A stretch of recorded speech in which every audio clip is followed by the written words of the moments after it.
అందరికీ జై శ్రీరామ్. భాగ్యనగర్లోని పాత బస్తీలో సక్సెస్ పాఠశాలలో ఆ పాఠశాల యాజమాన్యం హిందూ విద్యార్థులను కల్మా సూరా ఫతే చదవాలని చెప్పి ఒత్తిడి తీసుకురావడం, నేరుగా డైరీలో రాయడం నిజంగా ఇంతకంటే దుర్మార్గం ఇంకోటి కాదు.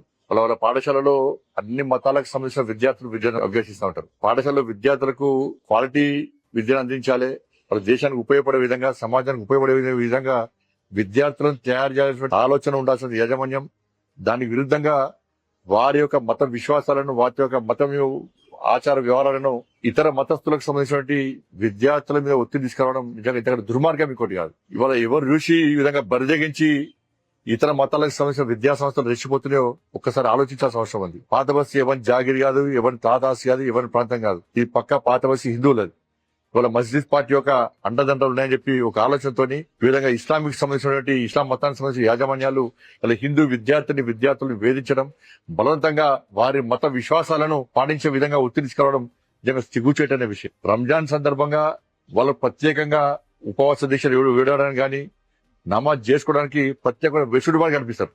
ఇలా హిందూ యాజమాన్యాలు ఆలోచించాలి. ఆరోగ్యాలు బాగా లేకుండానో, కష్టాలు వస్తానో, ఎవడో మంచి జరుగుతానో మా పిల్లలను హనుమాన్ మాల ధరిస్తాం, ఈసారి అయ్యప్ప మాల ధరిస్తాం, భవానీ దీక్ష ధరిస్తామని చెప్పి మొక్కుంటారు. ఇటువంటి సమయంలో ఆ విద్యార్థులు దీక్ష మాల ధరణ వేసుకొని వస్తే హిందూ యాజమాన్యాలే వద్దు, మీరు వెళ్ళిపోండి, ఈ దీక్ష చేసుకోవద్దు, అన్ని మతాలకు సంబంధించిన విద్యార్థులు మనం చదువుతారు అని చెప్పి ఇచ్చి వారించే హిందూ యాజమాన్యాలు అంతెందుకు బొట్టు పెట్టుకొని రానియరు, బ్యాంకులు చేసుకొని రానియరు, జడలో విద్యార్థులు పూలు పెట్టుకొని రానియరు, అన్ని మతాలకు సమానం అంటారు వాళ్ళు. మరి దీన్ని ఏమంటారు? తెలంగాణ రాష్ట్రంలో గతంలో బీఆర్ఎస్ పార్టీ ప్రభుత్వ హయాంలో గానీ, కాంగ్రెస్ పార్టీ ప్రభుత్వం ఏర్పడిన తర్వాత వీళ్ళ ఆగడాలు ఎక్కువైపోయినాయి.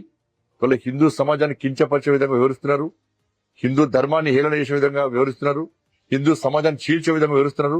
దీన్ని హిందూ సమాజం ఖండించాల్సిన అవసరం ఉంది. హిందూ సమాజం జాగృతం కావాల్సిన అవసరం ఉంది. అయితే సక్సెస్ పాఠశాల హిందూ విద్యార్థుల మీద బలవంతంగా వాళ్ళ మత విశ్వాసాలు ప్రయత్నం చేసిందో, మత విద్వేషాలు రగిలించే ప్రయత్నం చేసిందో ఈ పాఠశాల గుర్తింపు చేయాలి. ఈ యాజమాన్యం మీద క్రిమినల్ కేసులు పెట్టాలని చెప్పి భారతీయ జనతా పార్టీ డిమాండ్ చేస్తారు.